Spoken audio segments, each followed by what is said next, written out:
encuentro en la Plaza de los Rehenes, como es el nombre que se le ha dado a este sitio, en donde decenas de personas que tienen familiares secuestrados por parte del grupo Hamas decidieron hacer un campamento exigiendo la libertad de sus seres queridos. Hay que decir precisamente que en las últimas horas 17 personas fueron liberadas en este intercambio de rehenes que se está avanzando en medio de los 4 días de tregua firmada por el gobierno de Israel y por el grupo Hamas. Dentro de estas 17 personas está el caso de 2 niños, 2 pequeños que fueron liberados, sin embargo su madre no fue liberada, algo que fue calificado como el gobierno de Israel como una afrenta a este pacto firmado en el que se espera que al menos 50 personas, 50 rehenes israelíes sean liberados a cambio de 150 personas pertenecientes al grupo Hamas que se encuentran en cárceles de Israel. Hay que decir que este sitio se convirtió en un lugar en el que varios artistas han aprovechado el espacio para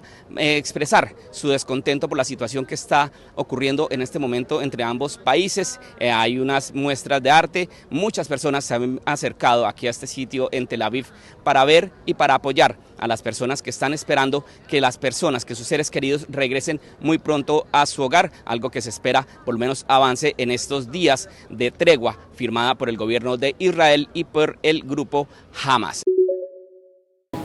Sí, uno. Al nuevo presidente ecuatoriano Daniel Noboa le espera un país sumido en varias crisis y con poco tiempo para gobernar.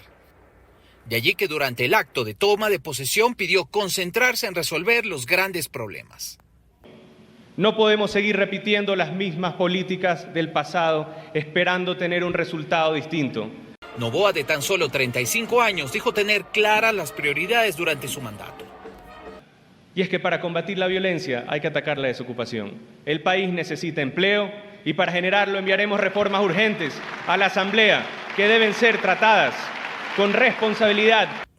En las calles, los ciudadanos cifran sus esperanzas en que el nuevo gobierno solucione varios problemas. Seguridad, la tranquilidad para poder movilizarnos. Eso es lo que queremos. En sus primeras acciones oficiales ya en el poder, Noboa designó también a una veintena de cercanos colaboradores.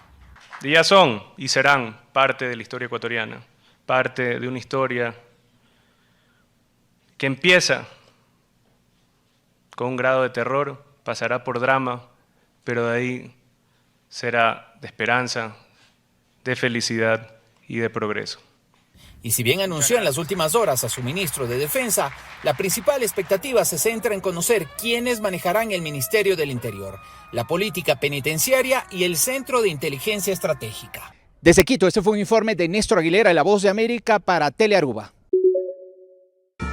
Aunque Nicaragua vivía una fiesta por ganar por primera vez la corona de Miss Universo, el ambiente cambió por completo, tras la decisión del gobierno de negar el ingreso al país de la directora de Miss Nicaragua, según denuncia una prominente organización defensora de derechos humanos. La dictadura de Daniel Ortega y Rosario Murillo impidió la entrada de Karen Celeberti, directora de Miss Nicaragua desde hace muchos años, así como también de su hija. Organismos de derechos humanos atribuyen el destierro de Karen Celeberti a razones políticas, por su participación en algunas manifestaciones contra el gobierno de Daniel Ortega. Este acto arbitrario, violatorio de los derechos humanos, evidencia patrones represivos continuos en contra de todas las personas nicaragüenses que en algún momento han alzado su voz denunciando la grave violación de los derechos humanos perpetrados en Nicaragua. Abogados explican que el impedimento del gobierno viola los derechos civiles y políticos de la directora de Miss Nicaragua. El colectivo de derechos humanos ha documentado más de 100 casos de nicaragüenses que han sido impedidos de retornar a su país. El gobierno nicaragüense ni la organización Miss Nicaragua se han referido al paradero de Karen Celeberti.